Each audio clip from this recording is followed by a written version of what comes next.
Có những thói quen tưởng như vô hại, nhưng lại âm thầm bào mòn sức khỏe của nam giới từng ngày. Đặc biệt là sau những phút giây gần gũi, khi cơ thể đang ở trạng thái nhạy cảm nhất, yếu nhất và cũng dễ tổn thương nhất.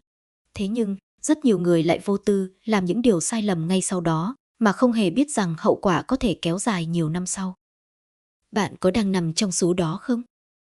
Đây là 5 điều cấm kỵ mà nam giới tuyệt đối không nên làm sau khi quan hệ.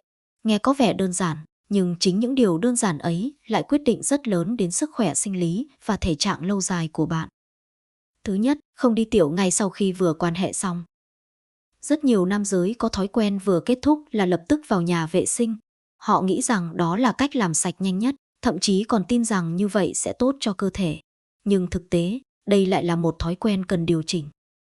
Sau khi quan hệ, cơ thể nam giới vẫn đang trong trạng thái nhạy cảm, hệ thần kinh chưa hoàn toàn thư giãn, mạch máu vẫn giãn, và đặc biệt là vùng cơ quan sinh dục, tiết niệu chưa kịp trở lại trạng thái bình thường.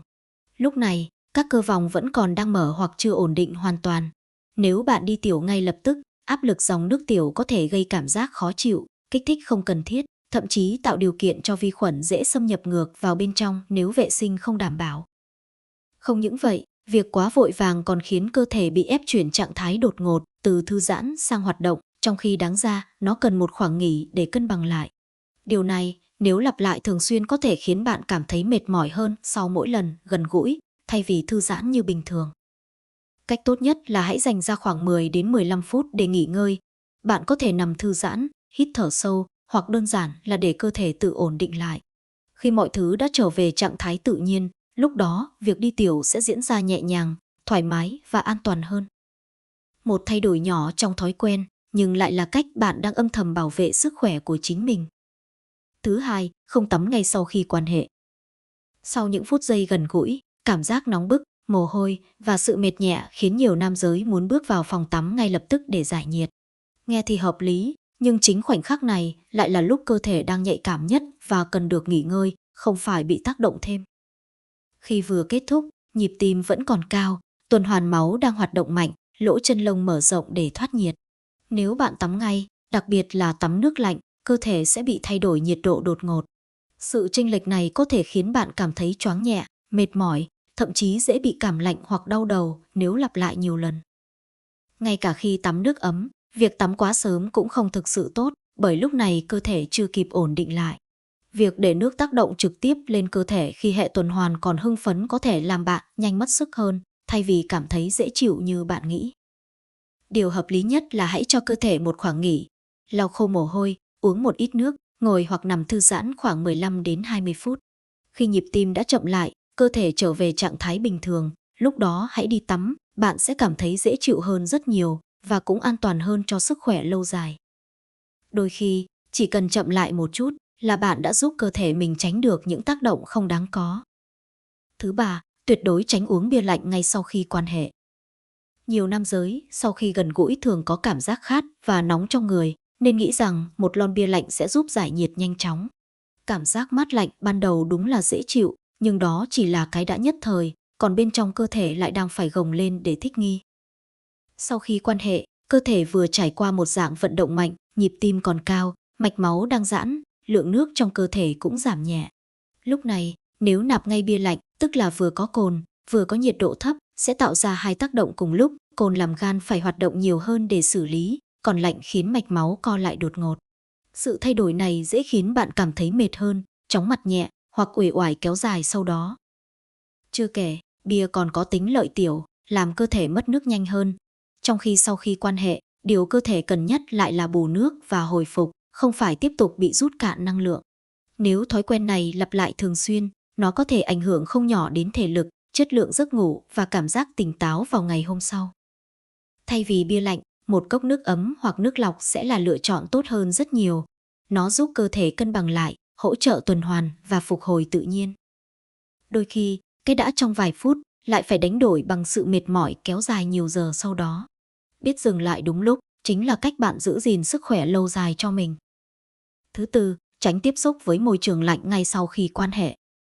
Sau khi gần gũi, cơ thể nam giới thường rơi vào trạng thái nóng lên, nhịp tim còn nhanh, máu lưu thông mạnh, lỗ chân lông mở để thoát nhiệt. Chính vì vậy, nhiều người có thói quen bật điều hòa thật lạnh, nằm ngay dưới quạt mạnh hoặc thậm chí bước ra nơi gió lùa để hạ nhiệt cho nhanh. Cảm giác ban đầu có thể dễ chịu, nhưng bên trong cơ thể lại đang phải chịu một sự thay đổi đột ngột.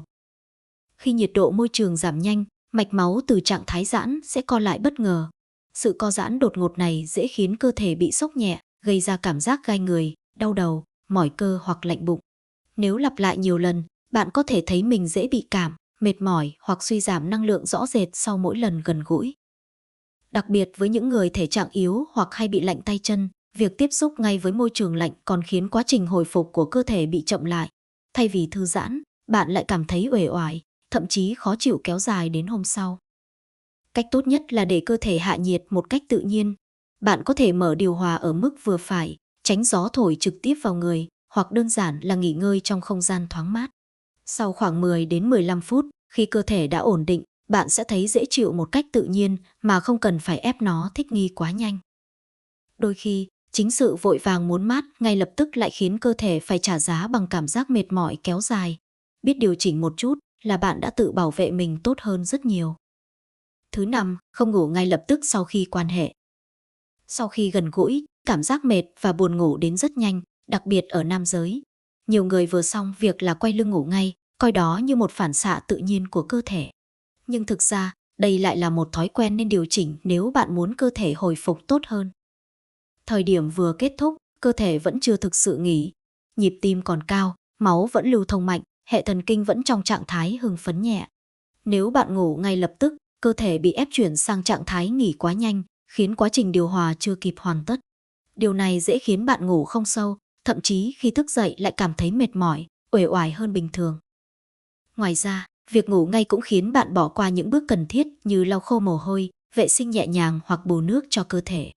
Những điều tưởng chừng nhỏ này lại ảnh hưởng khá nhiều đến cảm giác thoải mái và sức khỏe về lâu dài. Thay vì ngủ ngay, hãy dành ra vài phút để cơ thể hạ nhiệt tự nhiên. Bạn có thể nằm nghỉ, hít thở sâu, uống một ít nước hoặc trò chuyện nhẹ nhàng.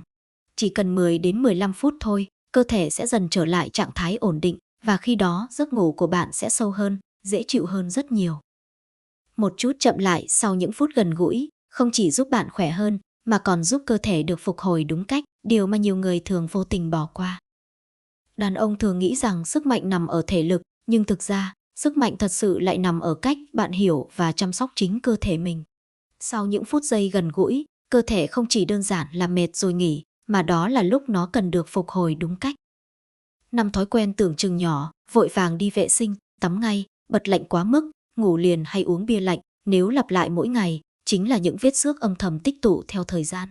Không đau ngay, nhưng đến một lúc nào đó, bạn sẽ nhận ra cơ thể mình không còn như trước nữa.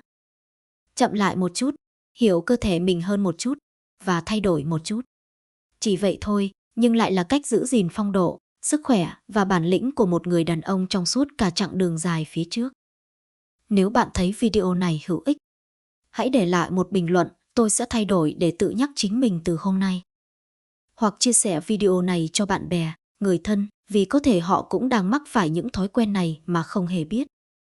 Và đừng quên nhấn đăng ký kênh để không bỏ lỡ những chia sẻ thực tế, gần gũi, nhưng cực kỳ cần thiết cho cuộc sống mỗi ngày.